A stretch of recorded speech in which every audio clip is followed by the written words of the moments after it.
कृषक PG college Rajgarh Mirzapur के DElEd विभागाध्यक्ष डॉक्टर विमल कुमार पटेल जी द्वारा निर्देशित किया गया कि आप लोग कोरोना वायरस के खतरे को ध्यान में रखते हुए कोविड-19 जो वायरस है उसके खतरे को ध्यान में रखते हुए आप लोग वीडियो के माध्यम से, नोट्स के माध्यम से बच्चों के हित के लिए उनके कोर्स को, पाठ्यक्रम को वीडियो अपलोड करके, नोट्स करके उनको बताएं। और कृषक महाविद्यालय के प्रबंधक आबलिक प्राचार्य महोदय द्वारा भी सभी अध्यापकों को कहा गया कि आप लोग अपने अपने विषय का वीडियो नोट्स बना करके बच्चों को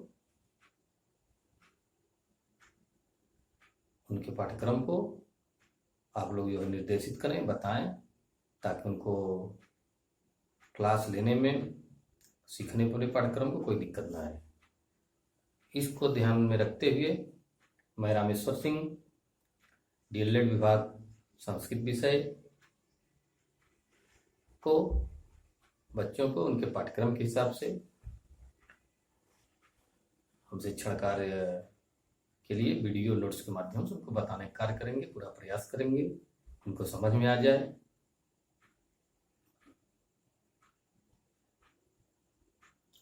आज हमारे संस्कृत विषय का संज्ञा प्रकरण, हम बच्चों को संज्ञा प्रकरण के विषय में जानकारी कराएंगे कि संज्ञा क्या है, संज्ञा किसे कहते हैं, संज्ञा कितने प्रकार का होता है, इत्यादि बातों का ध्यान बच्चों को जो है संज्ञा से अवगत कराएंगे। हमारा मुख्य टॉपिक आज जो है संज्ञा रहेगा। जैसा कि हम बचपन से ही संज्ञा को पढ़ते चले आए हैं और दिमाग में भी है हमारे की संज्ञा क्या है। किसी व्यक्ति, किसी वस्तु, किसी स्थान या भाव इत्यादि के नाम को हम संज्ञा कहते हैं। या संसार के किसी के भी नाम को हम संज्ञा कहेंगे। अब वो नाम चाहे किसी व्यक्ति के रूप में हो, किसी स्थान के नाम के रूप में हो, किसी वस्तु के नाम के रूप में हो, अथवा किसी भाव इत्यादि के रूप में हो। मुख्य रूप से संज्ञाएं 3 प्रकार की होती हैं: व्यक्तिवाचक संज्ञा, जातिवाचक संज्ञा, भाववाचक संज्ञा। अब प्रश्न उठता है कि हम व्यक्तिवाचक संज्ञा किसे कहेंगे? किसी के भी नाम को, किसी भी व्यक्ति के नाम को हम व्यक्तिवाचक संज्ञा कहेंगे। जैसे राम, श्याम, सीता, गीता, सुनीता इत्यादि नाम है जो व्यक्तिगत रूप से उनको कहा जा रहा है, वो व्यक्तिवाचक संज्ञाएं हैं। अब जैसे जातिवाचक संज्ञा हो गया। जातिवाचक संज्ञा में जैसे पर्वत, नदी, मानव, ये सब जातिवाचक संज्ञाएं हैं। जैसे पर्वत कह दिया गया, पर्वत में जब हिमालय पर्वत हम कह देंगे तो व्यक्तिवाचक संज्ञा हो जाएगा। नदी में हम गंगा नदी का नाम ले लेते हैं, जमुना नदी का नाम लेते हैं, सरस्वती नदी का नाम ले लेते हैं, तो व्यक्तिगत संज्ञा हो जाती है। और जैसे ही कॉमन बात को कहेंगे कि ये मानव है, तो मानव जातिवाचक संज्ञा हो गया। अब जातिवाचक संज्ञा में सीता कह दिया गया, गीता कह दिया गया, सुनीता कह दिया गया, राम कह दिया गया, श्याम कह दिया गया, ये सब नाम व्यक्तिवाचक संज्ञाएं होंगे। इसके बाद जो है भाववाचक संज्ञा। भाववाचक संज्ञा उसे कहेंगे जिसमें किसी वस्तु के गुणधर्म, शील, स्वभाव, अवस्था, भाव, संकल्पना इत्यादि का जो बोध कराता हो, उन शब्दों को हम भाववाचक संज्ञा कहेंगे। जैसे ऊंचाई, नीचाई, भाव, प्रेम, यौवन, बुढ़ापा, मोटापा इत्यादि नाम जो है भाववाचक संज्ञाएं कही जाएंगी। इनमें भाव छुपा हुआ है। वे शब्द जिनमें कोई न कोई गुण, अवस्था, धर्म, शील, भाव, संकल्पना छुपी हुई हो, ऐसे शब्दों को हम भाववाचक संज्ञा कहेंगे। जैसा कि आप लोगों को नाम बताया गया, ऊंचाई, नीचाई, प्रेम, भाव, यौवन, बुढ़ापा, मोटापा, प्यार, सुंदरता, प्रार्थना, चतुराई, ममता इत्यादि शब्द भाववाचक संज्ञाएं हैं। जैसा कि कोई भी नई चीज आती है समाज में तो उसका पहले खोज किया जाता है, खोज करने के बाद उसका नामकरण किया जाता है।